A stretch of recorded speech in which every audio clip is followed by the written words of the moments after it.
Hey, today we'll try to expose the HR's dirty tricks, like how human resources can really screw you over. Because many employees think of human resources as a friendly department, a place where to turn for help, guidance, and fairness at work. And it's tempting to view HR as an advocate for workers' well-being and almost like an internal employee ally. But the harsh reality is far different. And as a management expert points out that HR works for the company and the employer. They have no particular obligations for you. And it's very simple. So like they have no particular obligations for you. Point. And and HR's primary duty is to protect a company's interests, not yours. And in practice, HR often acts as the company's defense mechanism, so like aiming to shield the employer for liability and expense, and even if that means undermining your employees. And in this deep dive, we will try to pulling back the curtain on the little known dirty tricks that HR departments use to screw over employees. And these tactics, some sneaky, some outright unethical, are just designated to protect the employer at your expense. And we will explore how HR may deceive or manipulate you, and always with the company's agenda in mind.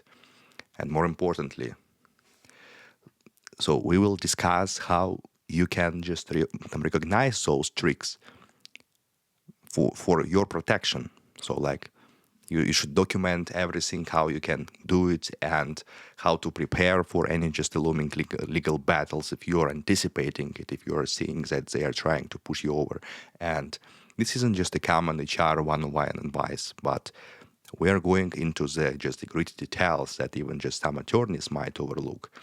And by the end, you will understand why HR is not your friend, what seems so like they deploy behind that friendly facade, and how you can justify that back.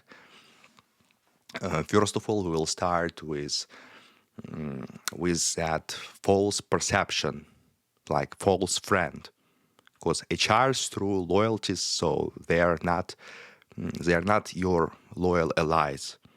And on the surface, it may seem that HR helps often just to present themselves as caring confidants, but they encourage employees to come to us just with any issues, and our door is always open. But remember that HR's loyalty lies with employer. In legal terms, HR staff are agents of the employer or the company, so like owing a duty of loyalty to their employer, because they're not getting a paycheck from you, they're getting it from the employer, from the same company, under the same umbrella. And if they would have to choose between you or the company, of course, so their choice would be obvious. And in employment terms, so like HR's job is to protect the company from problems, from the problem employees, from the problems you might raise, from your complaints, from any discrimination issues, from any from any concerns that may just arise. And even just well-intentioned HR people just face pressure to act in the company's best just interest and not the employees. And it's not like a hard job, but it's harder for them to find something if they would say like contradicting their own role and going against the company just to protect yourself. So that would be obviously like end of the career. So everybody who is in that field like doing the same.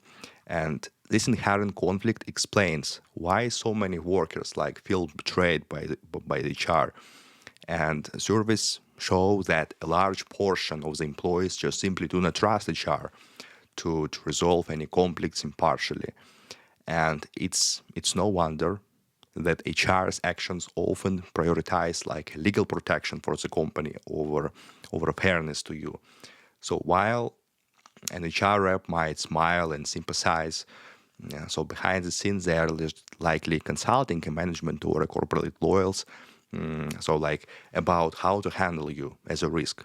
So they're trying to manage the risk and to mitigate all the concerns like through that prism. And as one HR veteran just bluntly put it, HR is the employer's first line of defense against the lawsuits. When HR is like very organized, so they're trying to prevent them, they're trying to minimize it, they're trying to disarm you. And in a nutshell, HR is not your personal advocate. So they are the company's paid protector. So keep that truth in mind as we will explore. So HR's arsenal or dirty tricks. It will help you to stay cautious and just avoid letting your guard just down when dealing with HR. And if we are just going to go that road, like for recognizing those dirty tricks, we will start with the most common one, which is the open door policy trap. So like they are telling it everywhere. So like it's in every single company, and many companies so told an open door policy, inviting every employer like just to speak about concerns. And it sounds like a great in theory, but in reality, so the policy often serves the companies more so than the employees. And HR uses open door policy as a trap, just a warning system. And employees who go to HR in confidence just frequently discover that their complaint wasn't just confidential at all. And HR may share your grievance with a very manager or person you complained about. So why would they do this? And the answer is because an open door policy mainly helps management quash dissent, and it gives the company a heads up just about any discontent before it spreads. And for example, if you report to HR that your boss is mistreating you, so don't be surprised if your boss hears about that and by the next day, so like and there can be like a forewarning allows that the company to circle the wagon, so like often to protect the manager and retaliates subtly just against you for raising issues. They may not tell you this, but the manager will be aware, like mostly the same day, but sometimes like the next day, and they will try to mitigate the issue. They will try to mitigate not the concern, but the problematic risk that complaint may hold, like especially if it's not documented. And HR might even just reassure you, so like, don't worry, you're protected from retaliation if you speak up. But that's half truth at best. And legally, so employees are only protected from retaliation if the complaint just involves certain protected issues like discrimination, harassment, or safety violations. And if you complain about something not covered by law, so say your boss, general, just unfairness or a rude coworker, then frankly, so like the companies can retaliate without legal repercussion. So like if it's not a protected characteristics, it may be like very unfair, but HR knows this, and they may not spell it out for you. So but they would rather you believe so you're safe, like so you will just come forward and inadvertently hand them just available information, valuable evidence or witnesses that they may try to discourage later. And it's cynical strategy, like you use the open door as bait and identify so the troublemakers early, and then manage them and the company sees fit. And the next question would be like how to protect yourself. You may think twice, 3 times, as many as you need, but before marching just through that open door, like if your issue is serious, for example, harassment or illegal conduct, and you fear retaliation, you should consider documenting it, like documenting in writing. And you should document it to HR rather than just openly speaking verbally. And a written complaint, email or letter, creates a paper trail that proves you reported an issue, which can be useful evidence later, because they may claim that you never reported it, and verbal statements, so it will make like the hearsay issue. So they would have like one opinion, you will have another opinion, and without any paper trail, it would be like multiple times harder to prove something. And when you're trying to be like factual and concise in that document, so you're basically assuming so higher ups or even just the lawyers will read it. And for less serious issues or personality conflicts, so be aware that complaining to HR might mark you as a squeaky wheel. And always keep records of what just you told to HR and when. And the bottom line is that HR's open door often just conceals a trap door. And you should don't fall just in blindly. And the trick number 2, it may be just related to the previous trick, but it's what just it's about what happening next, like the sham investigation. And to put it in the simple words, it's the thing that you are just imagining that. So you're imagining you report something serious, so maybe a harassment or discrimination. HR responds, we will investigate this immediately.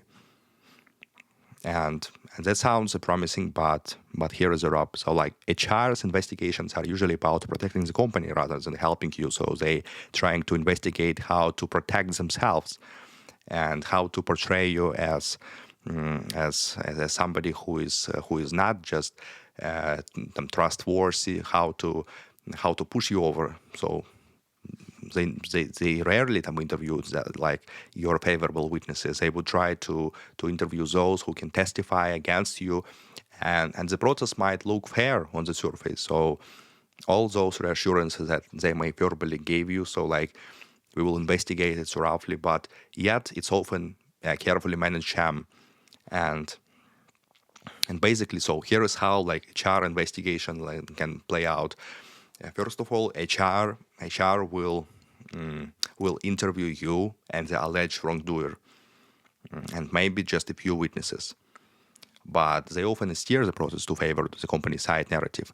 And they might only interview witnesses likely to support the company side, like avoiding those who might back your story, especially if you identified those witnesses who may back your story. And they may take notes, but guess what? HR can destroy those notes or keep them hidden. And like a police investigation, so there is no outside oversight, like ensuring HR keeps evidence. And in fact, if a lawsuit seems possible, those notes could be just become illegal liabilities. So HR might lose or shred them. They would never like put them in the electronic device, and it would be like destroyed by the time you file your complaint. And another common trick is that HR will insist on verbal communication during the investigation, so they will try to talk to you in person or by phone and avoid putting anything in writing or email. And you may ask why. So just to leave as little trace as possible. And if there is no written record of what's said, and it's hard for you to prove later that you reported something or that HR acknowledged the problem. So it may seem on the surface that there is something going on. There is investigation. So there are many witnesses involved in this process, but on the surface, so like nothing is going on, just basically literally nothing. Like there is no investigation, and it becomes your word against theirs. So which is exactly how the company likes it, because if there is no paper trail, then your lawsuit is weak. And by containing everything to verbal chats, so the company can later deny or reframe what was said if needed. And how do these internal inquiries often conclude? The answer may be like very simple, like frequently with that very HR telling you, so we looked at it and couldn't just substantiate your claims. So maybe the harasser gets a mild scolding at most, or just often. So like the result is nothing changes. And except now the company just has fulfilled its duty on the paper by investigating. And from the company's perspective, so they've reduced their liability. And if you sue later, they will argue So we took a prompt action and found just like no proof of wrongdoing. And it will be a textbook, a corporate defense. But nope. So like none of this. Just to say HR will like never discipline the bad actor. So sometimes they do, but if the accused just isn't just valuable to the company, or the evidence is just overwhelmingly just in your favor, HR might take real action. So the first thing they will do, like after you file a complaint, they will decide who is more valuable for the company. Especially if you're some technician and you're complaining about your supervisor or a senior colleague or a director of operations, so that would be like very tough for them to side with you. But don't bank on it. So like especially if the person you're accused is a higher up. So like and the companies often protect their stars. And there are cases where a high producing manager was clearly just guilty of misconduct, and just executives told HR to do nothing or even get rid of the accused instead of the accuser. And HR caught, so like between the legal obligations and the boss orders, of course, so they're getting paid, so they're protecting the company's interest, and just may find just a workaround that protects the company but leaves the victim hanging. And that is what usually happens in 90% of the cases. And it's very hard to protect yourself, but you should do it. You should try. I mean, so if you are just involved in a HR investigation, so you're trying to participate, and refusal can make you look bad to a future jury, but you should be smart. And after any significant meeting or HR with some verbal statements, with some maybe phone call notes, so like send a follow-up email summarizing your understanding of the discussion. So like for example, thank you for meeting with me. As we discussed, I reported so like that on March 3, my supervisor did XYZ. So you stated you would talk to a witness A and B. And I also noted I'm just fearful of retaliation. And this way you force me, you force some written records into existence. And even if HR doesn't just respond in writing, so it also just helps you to keep notes for yourself, like dates, times, and who said what. And if things escalate just illegally, so let's say you detailed a personal log and emails, and that can serve as an evidence or just to counter in the company's narrative. And additionally, so if you have a corroborating evidence, emails, texts, and so you should secure your copies from that just outside, and maybe with your personal email, because the company system is not like a permanent. And we'll talk about documenting and gathering evidence later on, but just know that once you raise a serious complaint, so HR moves are calculated to protect the firm. But don't mistake they are just aware on it for genuine advocacy. So they're building a case, and it's not to help you, it's to shield the company. And it may come to the next stage. So it may be something called as a gaslighting, or and just downplaying your issues. It would be, I would say, a trick 3, like almost like in every single case, so we can just notice it as a particular just insidious HR tactic is to gaslighting, supply or not so supplying, and making your job just your own words. So they will try to dissuade you as much as possible, and that experience, or just to feel you're like you're the problem. So say you report that your manager has been screaming and at you at the meetings, and or that your colleague just comments make you uncomfortable, and HR might respond with something like, "That's surprising. No one else has reported anything like this. Are you sure?" So there isn't just a misunderstanding, and next thing is that they might just emphasize that the accused person's a good record, and suggesting that you're just misinterpreting things. And And by doing so HR systematically downplays legitimate issues. They're trying to minimize your complaints. They're trying to distort the facts, opinions, and to gather favorable evidence that is all for the record and for the company's protection.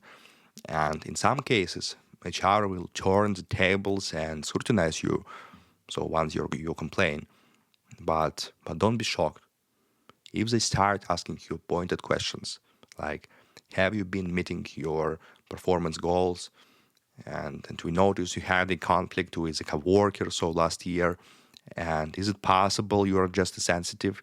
And this may be a classic diversion. So, like, instead of focusing squarely on the misconduct, so you reported, HR might fish around for any dirt or weakness on your side, and they're looking for ways to discredit you, or at least just to protect the company from your complaint.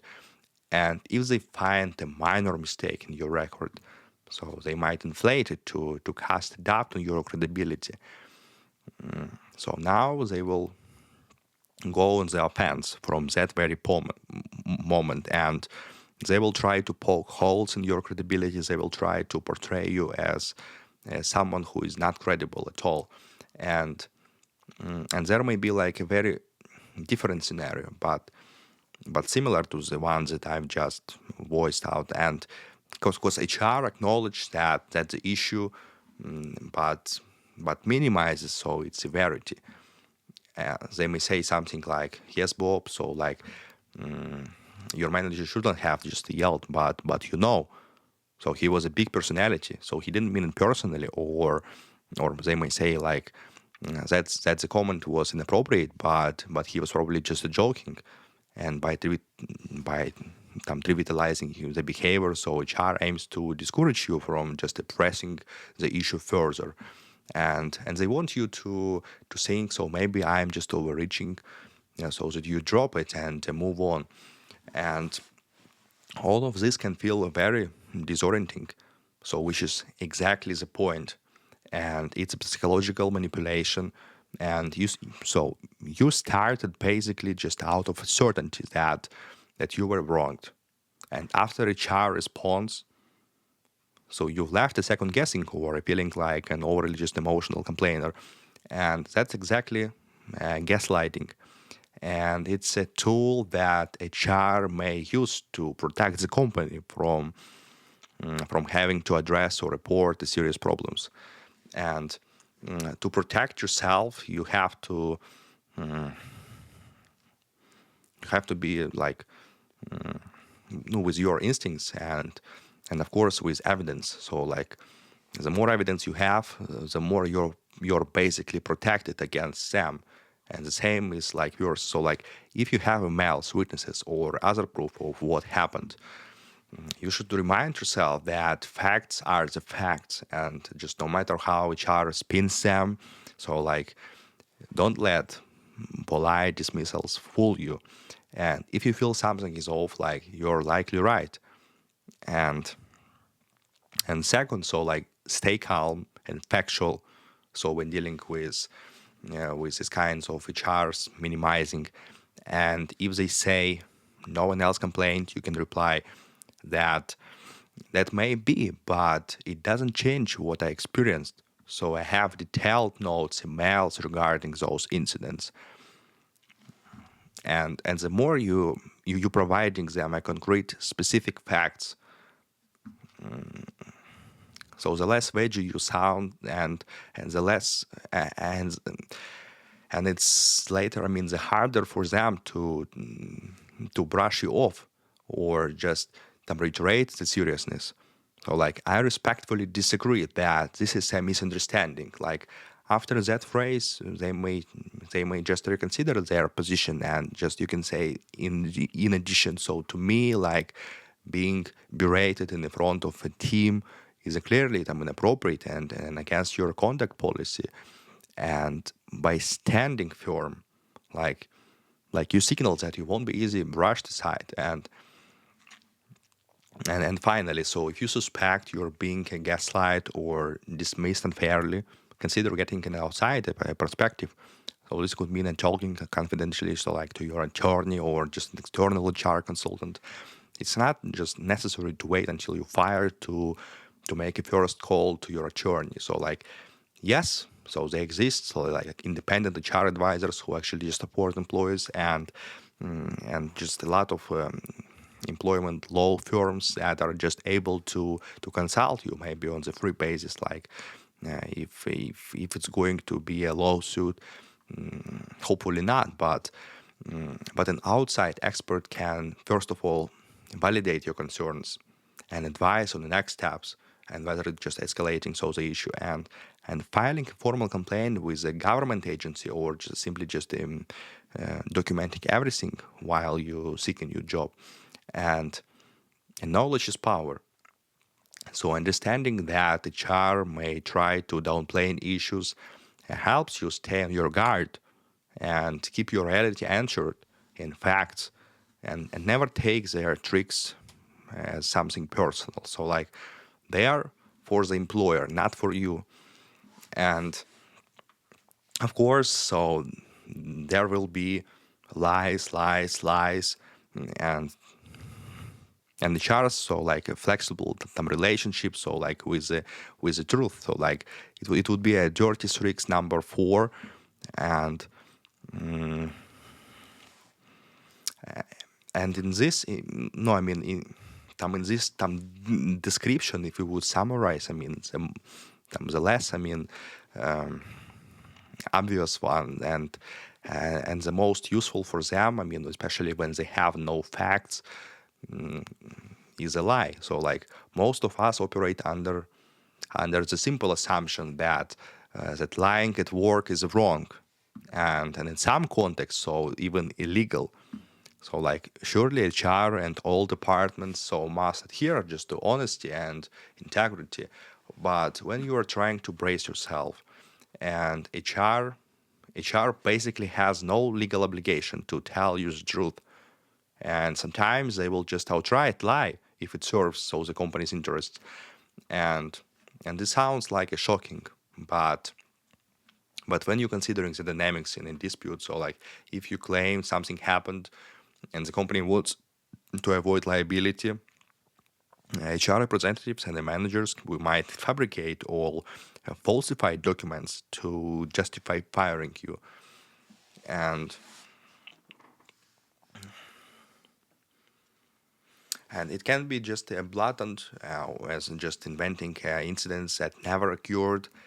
They may try to backlog your performance issues that never existed. They may try to summarize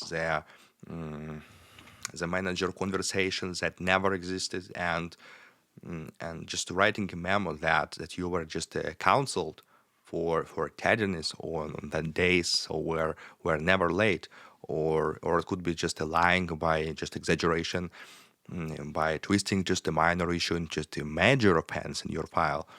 And of course they may try to show that you was already on the PIP, and write-ups and the frequent vehicles, so for these lies. And HR might load like a PIP, personal protective plan, and the performance improvement plan, with a trumped up allegation. So like, on X date you did Y, so wrong. And even if you have evidence to the contrary, especially if you don't have a copy of that PIP, so they know that if it just ever comes down to your words with a documented record, so the written record carries weight in legal settings, and it would be harder for you to explain. So and easier for them to defend against your claims. And you may ask, so like, why aren't they just afraid of getting caught lying? So basically, because the legal context of defamation, like false statements or harming your reputation, is very weak in employment context. And the law often just gives employers just a wide berth of in them communicating about employees, their performance, and especially internally. And if you will ask them to produce those documents, everything will be written as opinion, so not like a fact. And As one employment expert notes that the defamation law just often doesn't have just as much decent employment law. So it's hard for employees just to hold HR accountable for lies in basically them evaluating or those internal records. And in other words, HR can lie on the paper about your performance and suffer just a little to no legal consequences. And so there is like a less than 1% chance that it may work out. But unless you have the smoking gun proof and substantial damages, so your claim is just baseless, and HR might also just lie to your face. So, for example, during a termination meeting, you might ask, so if anyone else being just let go, and they could say yes, so it's a department-wide reduction. And when in fact, so your sole target, or they might claim, so we have to eliminate your role, while secretly just planning to hire a replacement as soon as possible, as soon as you're gone. And they might promise we will give you a positive reference. But later, so like I tell just any inquiry, so only your dates of employment, so like a neutral at best. And it's all called just to get you out of the door with the minimum fuss and the minimum risk to the company. And it's hard to protect yourself, but unfortunately, so you can't force HR to be honest because they don't have like an honest job. But you can take steps to counter any lies and keep your own evidence like of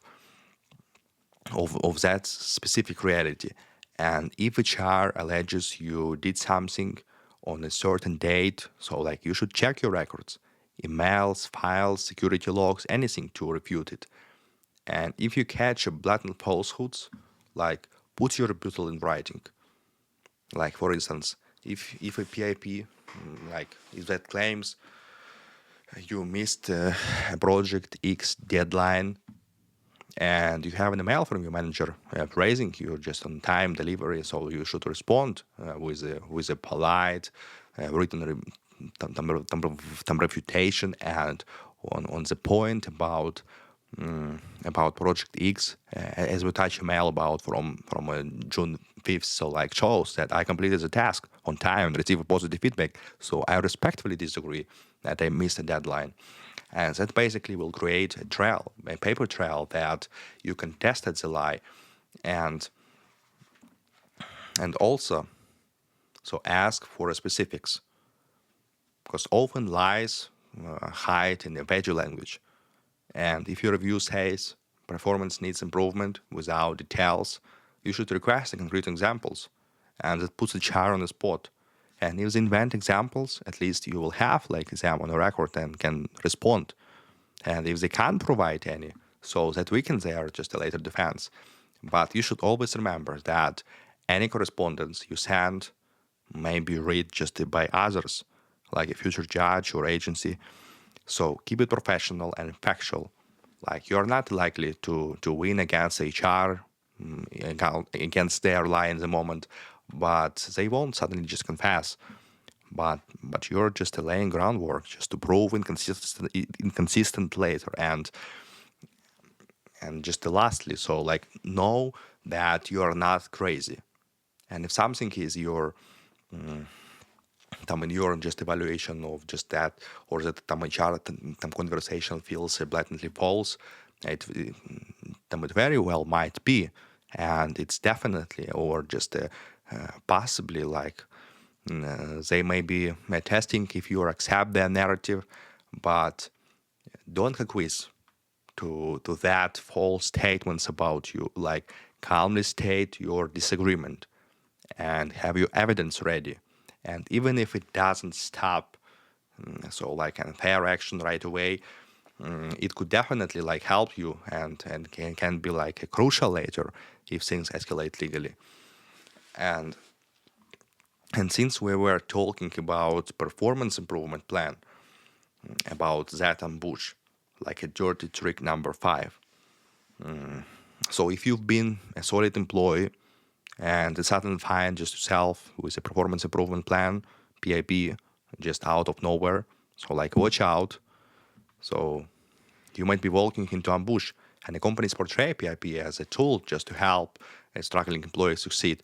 But in many cases, a PIP is a last stop, so like before a termination, and HR knows it. And in fact, so some HR professionals cynically just call PIP like a preparation to fire then, and with that plan, with that intention, like, and it's not improvement at all. So there is no improvement plan behind it, and you may think, so how basically this dirty trick work? Like the company, for whatever reason, had decided it wants you gone. So like maybe you're just too outspoken, so maybe you filed a complaint, or maybe manager doesn't like you, and instead of firing you outright, which could just look suspicious or trigger a wrongful termination claim, so they put you on PIP. And the PIP will typically list a series of performance deficiencies and goals, so you must meet in short time frame. And it can be overwhelmingly detailed or even unrealistic. And of course, so often the PIP is designed for you to fail, and it creates a paper trail to justify your firing for performance rather than just any illegal reason like retaliation. And the basic question that they may try to ask you, like, have you been a consistent, like a high performer and irrelevant, so like a sudden unjustified drop in your performance evaluations can be manufactured just to support the PIP. And is your manager now micromanaging the documents every tiny mistake you make? Like that kind of question will be popping up like every time you will read like any point they will try to put it on you, and that's likely intentional. Like increased documentation of minor errors is a tactic to unfairly target someone for dismissal. And for example, if you came back from a medical leave or filed an internal complaint and immediately you're written up for trivial things, so like tardiness by 2 minutes and a typo in an email, so it's probably not a coincidence. And they may try to building their case. And sometimes HR and managers will even just withhold support just while you're on the PIP. They will try to push you towards the cliff. And they set goals, but don't provide the resources or information you would need to meet them. And it may be a catch-22, like you're expected to improve, yet supply sabotaged so that you cannot. And then, so like when the predetermined PIP period, often it's 30 days or 60 days, ends, so like they will say, unfortunately, you didn't meet the requirements, so we have to let you go. And then the documentation will show that they gave you a chance and you failed to improve. Like neatly justifying the termination or on the non-disciplinary or just retaliatory grounds, which is basically like what they always do. And to protect yourself, so like you should take a moment. So you're put on the PIP, and you immediately recognize that that's a red flag, and that doesn't just mean a panic or give up. So like, but do treat it as a serious sign that your job is in jeopardy. Like try to apply everywhere. Like try to find something, because you have like a very short time frame to get out of that place. Like ideally, if you could find something comparable to what you have, but no panic. Like first, clarify the PIP in writing. So respond to the PIP with an email or document that reiterates so what you understand and the expectations to be, and ask any clarification questions. Like for example, to confirm, over the next 60 days, I need to increase sales by 20% and have like let's say 0 documentation errors, correct?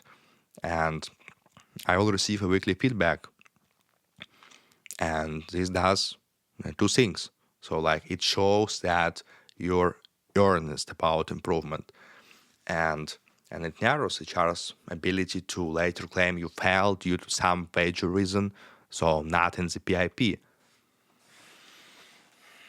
Especially if the PIP is a very vague, which it usually is. You should put like a specific concrete points that they should confirm, and ideally, so those points of the expectations you should be able to meet in order to refute that PIP, and basically, so like the second document your efforts during the PIP, like when you're trying to keep a log of the tasks you complete, um, like the help you request and any obstacles, and if your manager cancels checking meetings or doesn't answer questions you ask, note that, and even email a follow-up. I needed guidance on X, but didn't hear back, and I proceeded as the best I can. And these records could be crucial if you need just to argue that the PIP was a sham. And the next thing is that it's often just wise to quietly begin a job search or consulting a journey so while you're on the PIP, because many employees just do improve and survive the PIP, but you should hedge your bets. Like you have like a 40% chance that you're just out. So you're one step away, and this PIP seems unfair or retaliatory. So, for instance, it came just right after you complained about something, and employment attorney can assess so whether it's evidence or of like a bad faith, and they might advise you on how to respond or prepare for a positive wrongful termination claim, and finally, so like you sensing the termination and you know that it's coming and you know that you should gather evidence. So that's what you do. And of course you are working on your improvement plan. You're showing yourself as a very valuable asset for the company. So you're making the HR work harder just to give you a specific reason for firing. And finally, so like don't sign or agree to anything that you outright disagree with. Sometimes PIP or write-ups, so like ask for your signature, and if the PIP is full of false claims, do not cite it as I disagree, and instead you can just write acknowledged, but I do not agree with this assessment. And when you sign or provide a written rebuttal attachment, so like this way you acknowledge receipt, so they can't nail you for insubordination, but you don't concede to inaccuracies. And it could help like later to show you protested the unjust claims. And in summary, so like treat the PIP as a likely a precursor like to termination, and protect yourself accordingly. So like hope for the best, and maybe they genuinely want you to improve, but prepare for the worst. And by documenting everything and not failing into their traps, you reduce the power of the PIP ambush.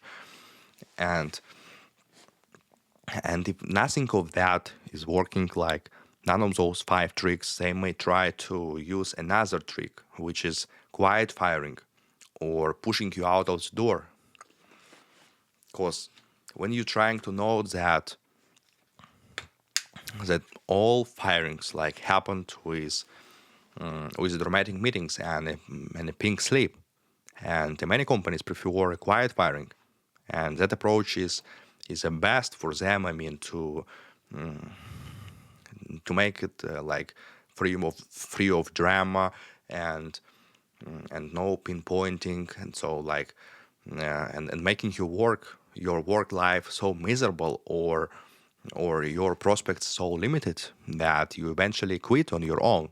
And it's the ultimate dirty trick, like because it can be hard to recognize while it's happening. And from the company's perspective, like if you resign, they avoid potential legal hassles because the constructive discharge claim is very hard to prove. So like you're unlikely who is going to pursue that claim. That is like the hardest claim possible. and you're less likely to sue if you just choose to leave. And unemployment claim like might be denied. So like, how do employers quietly fire someone? Like, that's the question that you may ask, but by psychologically just nudging you forward in the exit, and by pushing you like in all the possible ways, all those five dirty tricks that were just previously mentioned, so they will use every single one of them. And there may be, of course, basically like signs that you're being pushed out, and those signs may include the most common ones that you've been micromanaged to death. Like suddenly your boss is breathing down your neck, like double checking everything and looks for faults, and you feel you can just do no right, and it creates a constant stress and make you doubt yourself and making more mistakes. And many people just eventually say, "I can't take this anymore," and leave. Or that can be like another trick, so they can try to reduce the workload or responsibilities, and work that used to be like on your plate is reassigned to others, and the big projects go to your colleagues, and you're basically left with trivial tasks or nothing meaningful at all.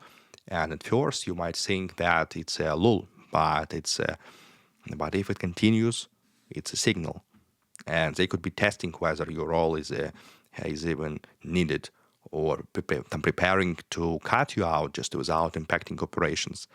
And that's how they basically trying to eliminate the position. And but it's not the elimination, so it's not like a budget cuts. It's like a pushing you out technique. Plus, so like stripping responsibilities can be demoralizing, and that can be like another attempt to push you just to bow out, and they may even try to exclude you from meetings and information that is very valuable for you. So you was part of those meetings previously, but not right now, and you stop getting invited to important meetings that you used to attend, and all those decisions that affect your work happen just without you, without your input. So you're basically feeling yourself that you're unhelpful, that your role is miserable, and you find out that just about the team's news from the hallway gossip because you weren't in the loop. So the team may assume that something wrong with you, and this exclusion is a way to make you feel relevant and isolated, and often like a precursor to eliminating your position. And when you're noticing such subtle details, especially if you are getting ignored or ostracized, it means that your boss and maybe even coworkers start giving you the cold shoulder, and the conversation occurred. So social charts die out just when you approach, and you left out of the casual team like gathering, and this can be due to management signaling that you're on the way out. So others subconsciously distance themselves, so they don't want to be like in that stream, or intentionally, so like to make you feel uncomfortable. And and if those scenarios happening, there should be like no recognition, only criticism. And it's basically like your feelings that your efforts and achievements, which used to be acknowledged, and now gets into zero recognition. And so like meanwhile, so any mistake is seized upon and blown out just disproportionately, and and it creates a narrative that you are not valued and can't do anything right, and you feel yourself like that's precisely so like the environment that makes talented people disengage and leave. So you're feeling a low motivation, you're feeling a high stress, you're feeling that your efforts are worthless, and all those signals are dead end signals. And the conversations about your future prospects dry up, and you are no longer just asked about the training needs or career goals, and maybe they even skipping your performance evaluation. So like maybe they are promising promotions, or as I say, never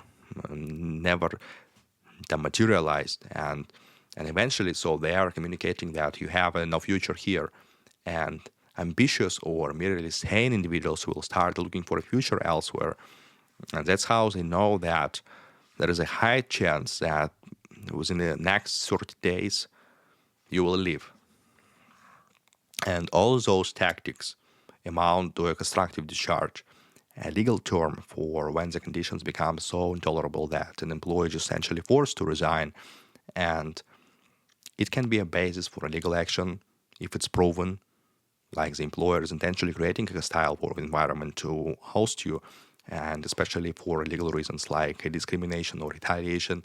But proving intent can be challenging, as I said, so it's like the hardest claim to prove. And HR, if involved in a quiet firing, will claim, "Oh, we didn't intend to push them out, so we were just managing performance or reorganizing or boss." But to protect yourself again, so you notice several of these red flags. So you trust the feelings that something is wrong. So you start documenting each incident. So you miss the meeting invites, and everything changes in the workload, and a comments made to you, and you're seeing it all on a paper, and everything will validate that it's a pattern, so not your imagination, and you're not trying to immediately quit. So like, don't do it like in a half, but that might be what they want.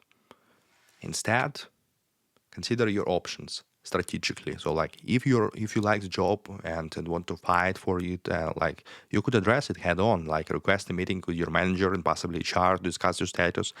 But say you've just observed certain changes and ask for a candid feedback, like, I feel I've been left out just of a key project lately.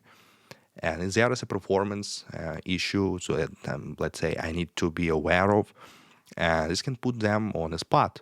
Like they might deny anything is wrong, but which is fine. So you basically signal that you notice and documenting, or they might just express dissatisfaction, and in which case, at least so you know what you're supposedly doing, and you can then respond or attempt to improve it with, of course, with the paper trail.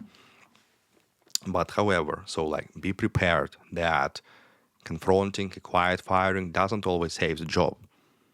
If they decided on the paper, if they've conducted a meeting and they are very confident that you are just going to be out, so like you have a very little chance that you will change anything. Like it may just make them more careful in covering their tracks, which would be later harder for you to prove. And that's why simultaneously, so you should start securing your plan B. You should update your resume, like quietly look for other opportunities and get a personal contact into just the four colleagues who serves as a reference before you lose touch. Because once you are fired, it's harder for you to find something. Like it's twice harder for you to get a job when you're not on the job. And if you suspect legal motives, like you blew the whistle on something and now this is happening, like you should talk to an employment lawyer about whether you should file a complaint or at least have a situation on the record with the agency. But remember, like no job is worth your mental health. And acquiring firing like tactics are designed to erode your confidence and well-being. And by recognizing them early, you can take back like some control, and either by addressing the issue or exiting on your terms. So with another job lined up, like for example, and if you do resign, so due to intolerable conditions, note why in the resignation letter, like due to sustained like a pattern of exclusion and let's say a lack of work. So like I feel no choice but to leave. You can just write it and send it to them, and that could just help later. So if there is just any dispute about it being constructive discharge, and when they're trying to force you to quit or resign voluntarily, like you should always be directly, so like it should be directly related to quiet firing, like especially if it's a very overt approach, because HR or your boss telling you like one thing, but but but essentially, so it's time to go. And even when you haven't done anything, so like warranting termination, you're trying to argue with them that that's kind of the issue is not an issue, and we can just work it out, and let's discuss it. But they might say things like, maybe maybe you would just be happier elsewhere, so we don't stand in your way. And if you look for another job, or they will just start dropping hints, like sending your job postings for other companies. So like, yes, it happens. And in one real example, so like an employer, I mean, those managers began forwarding your listings of just the other job openings, and not so subtle nudge just to get you out and just to put your in your notice. So why would the company rather just have you resign than fire you? Because there are many reasons like why. They may try to avoid unemployment claims, and in many states, so if you quietly, voluntarily quit, like, you usually can't collect employment benefits. So they are not wasting 20 or 30,000 just to pay for the state for your unemployment benefits. So that saves the company from their unemployment insurance costs going up, and they are basically at the same time avoiding wrongful termination claims. So like, if they fired you, you might sue for wrongful termination or discrimination, and they're basically trying to eliminate those claims. And if you resign, so it muddles the water. So like, you technically left the job, and it might also shorten legal deadlines. For example, the clock for certain claims can start and termination. And if you resign and don't just immediately realize you had a potential claim, you could miss the window. Like, it's happening like in almost all the cases. And when you're trying to maintain a company's image, like, they would prefer to say, so and so decided to pursue other opportunities, so rather than just we fired them. And it just sounds nicer. So both internally and externally. And and sometimes the pressure to resign comes with a deal. Your employer might say, if you resign today, we'll give you a neutral reference or a small severance. But if you don't, we'll have to terminate you for cause. And this is basically a threat, just to wearing a polite mask. And they're just leveraging your fear.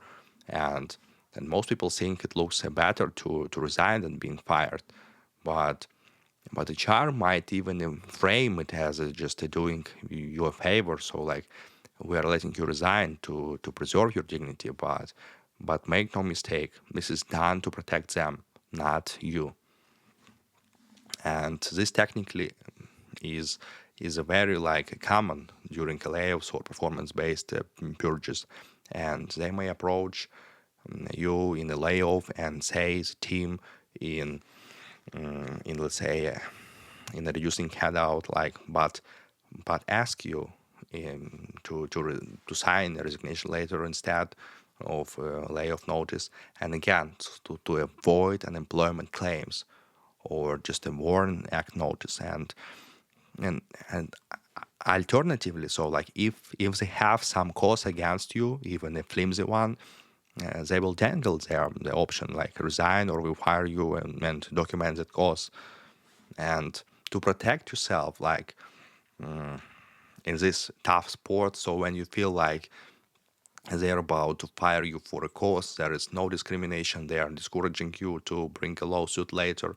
So like, in this tough spot, quitting voluntarily can severely hurt your financial, like, no employment, no severance, and unless over it, and a gap, so without income, unless you have like another job or another side gig, and especially they are lefting you with the hardest claim to prove, with a constructive discharge. So like, it's not a discrimination or harassment claim. So like, it's the hardest claim to prove, and it can also affect your other legal claims. So under that different umbrella, but staying when you're clearly unwanted may just delay the inevitable by a short time, and possibly to firing with cause. so which could be just worse for your record. But was when you're trying to negotiate, if you can, like if you are basically telling you, if they are telling you just to leave and see if you just can get something for it, you can try to negotiate again. So like if you're ready to leave your claims on the table and just go away with a little with with no legal claim in the future, then severance may be your option. Even a few weeks pay can cushion the blow. Like many employers will pay a severance and often just acquire a signed release of the claims and return, which we'll discuss shortly. And if they haven't mentioned severance, so like bring it up, because resignation terms. So like if you agree to resign, and can so you can be labeled as a layoff or a possible elimination. So like instead, so sometimes companies will agree to call it layoff or unemployment purposes, so you can still collect the benefits. So you might also just negotiate and just the official internal reason as something neutral, but references is something that you can get in writing, so that the company will only just give you a neutral references at like dates of employment and a title or pre-agreed references. And the companies are often just willing to do this because it doesn't just cost them anything. So like it's not like an expense, and this protects you from vindictive manager trashing you later if they will sign that. And if the offer is framed as a resign or be fired immediately and they present the paperwork, so don't sign on the spot if you can help it. Like you have the right to take a little time, even a day, to consider, and they might pressure you to with the deal expires. So if you walk out without signing, and that itself is a pressure tactic. And often they will still take your resignation tomorrow. So if you came back, and because they want that clean exit, so you should use any time like you get to at least consult employment attorney quickly about your rights in this scenario. And an attorney might spot something, like for example, if they are pushing you out due to a complaint or age or other just protected factor. So maybe you have a potential claim, so like a worse leveraging for a better severance. And also like you should consider any context. So, like, are you being asked to resign after you raised a legal concern? And if yes, that could be evidence of retaliation. And in such cases, so do not rush. It might be better to force them to fire you and pursue that legal action.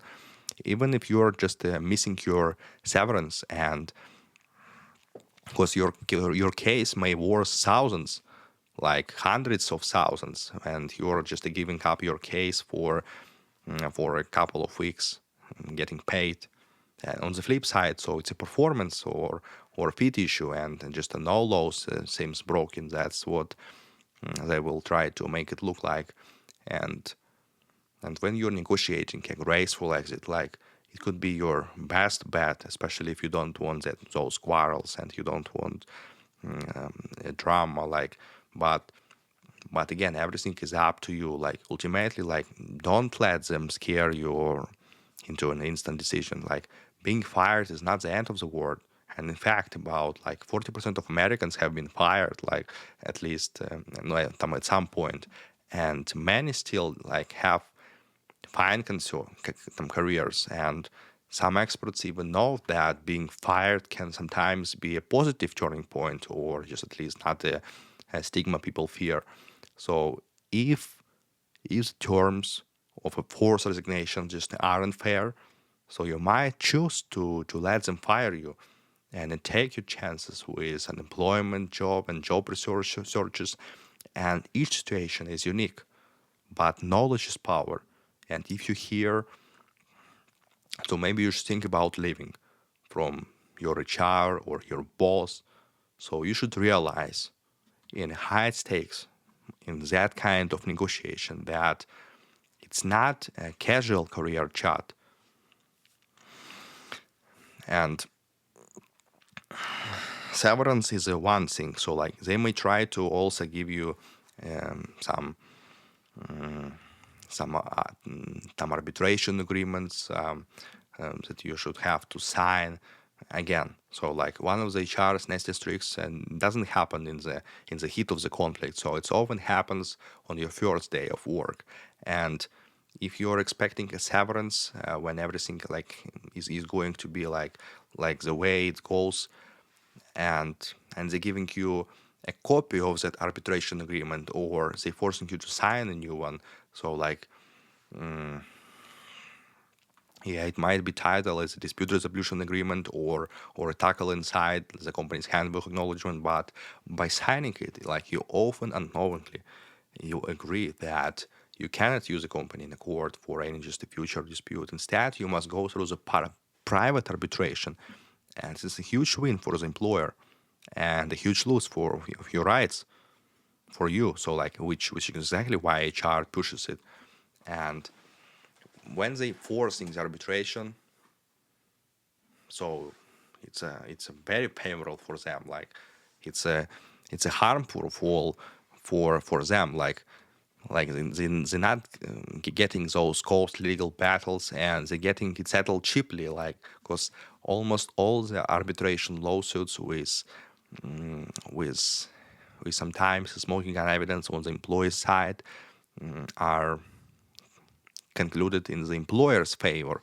And over the years, so billions of dollars of employee wages have been lost. So because valid claims got stifled into the arbitration, it's a new trend that almost every company is trying to employ in their policies, and it's an insidious tactic that keeps them the playing field uneven. And HR, those departments and the legal teams love the arbitration. So for precisely that reason. So they are buying judges, they're having a quick legal process that favors them, and they're not spending as much money as federal litigation may cost to them. It's like a fracture, it's like multiple times less.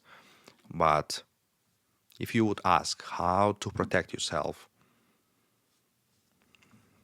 and the answer would be, so ideally you should start a job. So like read what you're signing. If you spot some, let's say, some arbitration clause, so you can try to negotiate it. But in most cases, they will simply retract your offer. And especially if you're high level, higher, or in demand, there can be like some exceptions, but mostly your offer will be retracted. And at least so you'll know upfront like that you have this constraint, and with that agreement signed before, so the only option that you have is severance. So like taking severance would be like the nicest option if you want to move on. And if you didn't realize and only later so face it, all is not lost. So like arbitration is hard to avoid, but sometimes the clauses are poorly drafted or unconscionable and can be challenged in court, and that's a complex fight. And you would need a lawyer to assess that. And finally, so like there can be also on top of everything we discussed a non-disclosure trap, like a silence in exchange for severance. It's also called as a NDA. And so like say the worst has happened, so you're being pushed out or fired, and the HR comes to you with a severance offer, so a sum of money or just extended benefits to help you with transition. And at first glance, so it might seem like generous, so at least they are just giving me something, but almost always so remember that severance packages are drafted to protect the company's interests first, just and foremost. And one of their favorite protections is a non-disclosure agreement, NDA, and it's always packed somewhere in that severance agreement, like a non-disparagement clause. They can't badmouth you, and you can't use them later. So in plain terms, they pay you for some money in exchange you promise, so that that the company will have a peace of quiet, so like all the way, and that will happen. And Now, why does HR love this? And the answer would be like very simple, because it avoids lawsuits and bad PR. Because companies essentially just buy insurance and by paying you severance with NDA, or pushing you to sign NDA without severance, or forcing you to do both things at the same time. And the payoff for them is huge. So, like, no court, no media, no precedent that others might follow. And in some notorious cases, serious harassers remained at the companies for years because each victim was quietly paid off with NDA. Thus, new victims never heard the warnings. And sometimes the mere inclusion of the heavy NDA is a sign of a cover up. And if your termination came after you raised serious issues like discrimination, whistleblowing, etc., and now you're offered a generous package with a strict NDA, the company might be worried, so you would otherwise sue or go public. And they want you to essentially buy your silence. So that should tell you how strong so they think your potential claim is. And HR might employ pressure tactics in the severance moment as well. So they often just urge you to sign quickly, as I said. So we need this back in the 48 hours, and they may even just offer a sweeter amount if you just sign it right away. They may double it or triple it, and implying you will lose the deal. So like if you delay. And this is a strategic. So they want to rush you before you consult with a lawyer or fully digest the terms. So like you take that as a red flag. And the legitimate severance offer doesn't just evaporate in a day or two. And the rush is to prevent you from seeking advice. So they don't want you to consult with a lawyer. They don't want you to analyze that severance. They want you to be emotionally charged and sign it as fast as you can.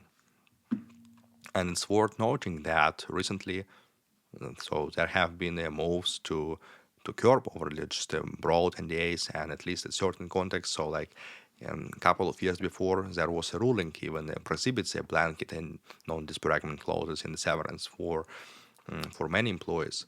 And so meaning like companies can't bar you from talking about workplace conditions or the severance terms if you're just a non-supervisor worker. So like, however, this is new and not all companies have adjusted their agreement yet.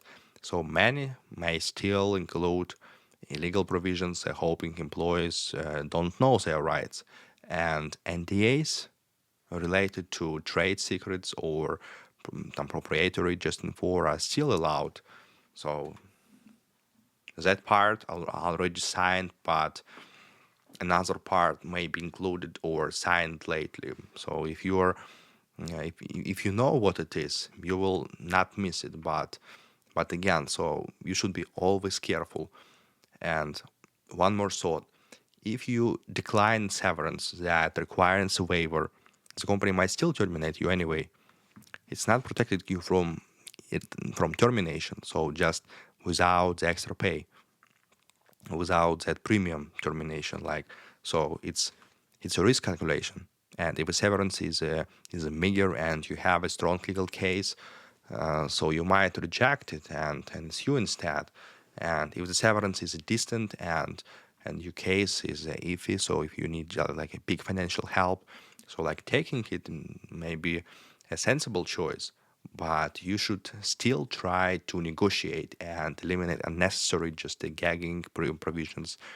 And basically, in essence, so like remember that severance is not just a gift, so it's a business transaction. HR is pursuing peace and silence. So do not undervalue what you're just giving them. And if you decide to make the trade, so make sure you're comfortable with the price and terms. And and even if it's at will employment, like a blank check for firing, so like yeah, you still have the protections. You still have everything what was mentioned before, and basically like protecting yourself, like fighting against the chart tricks, is is a very brave thing. Is a thing that that you can't just read it somewhere, or it can't be just learned just without getting a lot of exposure or or litigation experience. But after hearing all these horror stories, you might feel like a bit paranoid. So it's true. So the deck is often stacked in employers' favor, but you're not helpless. And there are concrete steps to make that that can just minimize Char's power to screw you over and put some power back in your hands. So your armor is documentation. So like document. This cannot be overstated. So like keep a paper trail of everything relevant: emails, performance reviews, notable incidents, and all the interactions with HR or management. And so use your personal device, email and sensitive notes. Like don't keep your only copy on your work computer. So like as you could be locked up upon firing, and then may your account may be destroyed.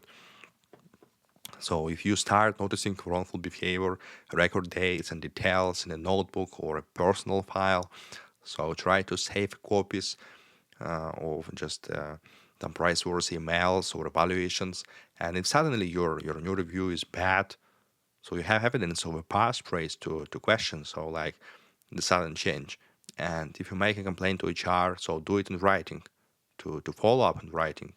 And if your HR or boss gives you instructions or verbally, so like confirm by email, just to recap our conversation, the plan is so that there is a written record. So should conflict escalate, your detailed documentations can make a word of a difference and can support your case in the lawsuit or negotiation, and also refresh your memory on the timelines. So like when you know your rights and the clock is ticking, so like in the US, so like various laws protect against discrimination, harassment, retaliation, against those unpaid wages, but they often require you to take action quickly. For instance, just to pursue federal discrimination claims, so you typically must file with EOC within 180 days. So sometimes 300 days of the offense. And many employers miss their chance, so because HR is tying them just along with the promises to fix things until the deadline quietly passes. But don't let it happen. So if you sense a legal issue, mark your calendar for all the relevant deadlines. Don't miss it. And always stay professional and calm. So even when they're trying even to do what they do, so HR might expect an employer just um, so like they're freezing to lose their cool.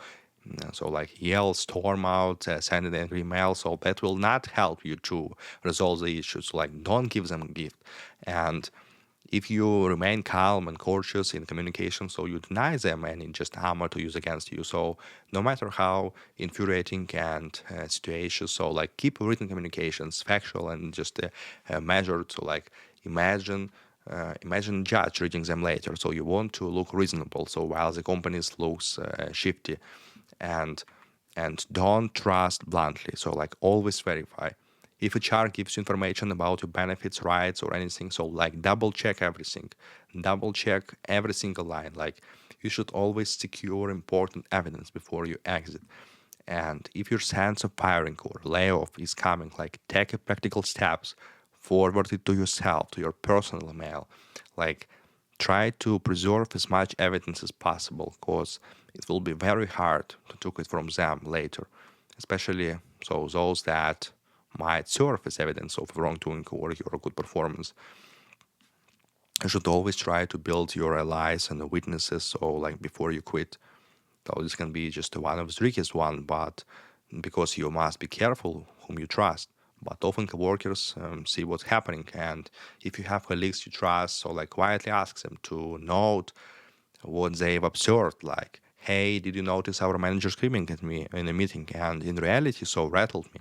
So could you jot down what you heard, so in case I need it, or at least like get their agreement that if asked down the line, so they would be honest about what they know. And external witnesses are golden in any dispute. So like HR relies on isolation, and if just you versus the company, they will like their odds. But if you have others just debating your story, so it's much harder for the HR to dismiss it as just a disgruntled employee. And again, so like always consider recording conversation, so like where legal. This is the delicate one, but in some US states, so it's legal to record conversations so with your employer covertly, so like one party consent states, so while in others, so you could be violating a law. So if you do like a two-party consent states, if but if it's illegal in your jurisdictions and you're experiencing something extreme like explicit harassment or a setup, and audio recording can be smoking gun evidence. So like it's a it's a major risks, and if your employer just finds out and it's against the policy and if legally allowed, so you might be fired for it. But so that firing can be retaliatory. So if you were just recording evidence of legal acts, and this is a tactic to use only after careful consideration or legal advice. But it's worth mentioning that some employees have caught HR or managers making damning statements on a tape that later blew the company's defense apart. So even the fear that you might have recordings that HR might think twice about lying blatantly. And in the very conclusion, so we would summarize everything as arming yourself. So like arming with knowledge, because HR already has. Human resources departments are often the masters of appearance. They present themselves as the champions of the company's culture and employees' happiness, but when it comes down to the conflicts or the company's liability, they will almost inevitably close ranks on the side of the employer, and just from inviting you in with just an open door, and only to use your word against you, to orchestrating a sham investigations and to creating a paper trail that paints you as a problem. And CHAR's toolbox is full of tactics to protect the company's bottom and just legal interests. And and basically, so we are uncovered how HR is not your friend. Yeah, in these scenarios. And in fact, so sometimes HR is your adversary, albeit in the smiling mode, and that may lie without the consequences, and then may trick you into waiving your rights, and they may just quietly usher you just out while you wonder what's happening, and they will leverage every legal advantage, like at will employment or at arbitration, and just to box you in. And this might be disheartening, but it's also empowering. So now you know. And this behind the scenes, the machinations thrive on secrecy and employees' blind trust, but you won't be so easily caught off guard. And importantly, so not every HR person is a villain. So many are decent people just doing a tough job, but even the decent one ultimately just answer to the company, not to you. And as one HR consultant said about employers just facing issues, that what people don't understand is that ultimately HR works for the company. They have no particular obligation to you. So that doesn't mean you need to treat HR as enemy number one in all times, but always be aware of who they truly present. And if you take on just one thing from this, so let it be stay informed and be proactive about your rights and situation at work. So the worst possible to be is facing HR's tricks with no awareness, and that's when they can really just steamroll you. But with knowledge, so you've gained here, you recognize all the warning signs and your tactics if you start just to happen, and you are now know that a sudden PIP or a too good to be true severance or a casual just between us chat with HR is not just a benign. So you'll respond strategically, not naively. And ultimately, so your career and livelihood are yours, not HR's to safeguard. And HR's roles is to guard. So like the company, yours is to guard yourself. So by understanding the games that the HR can play, you can avoid account pitfalls and gather your upper hand, so where possible, and come out of it tough with a work situation, so with your rights and dignity intact. And it's a shame that employees must think this way, but in the landscape of a modern corporate employment, so a bit of skepticism and a lot of documentations are your best armor. So stay smart, stay vigilant, and remember that when HR is involved in a conflict, it's your responsibility to protect your own interests. So now you're equipped to do exactly that. Knowledge is power, and and now so the power is in your hands.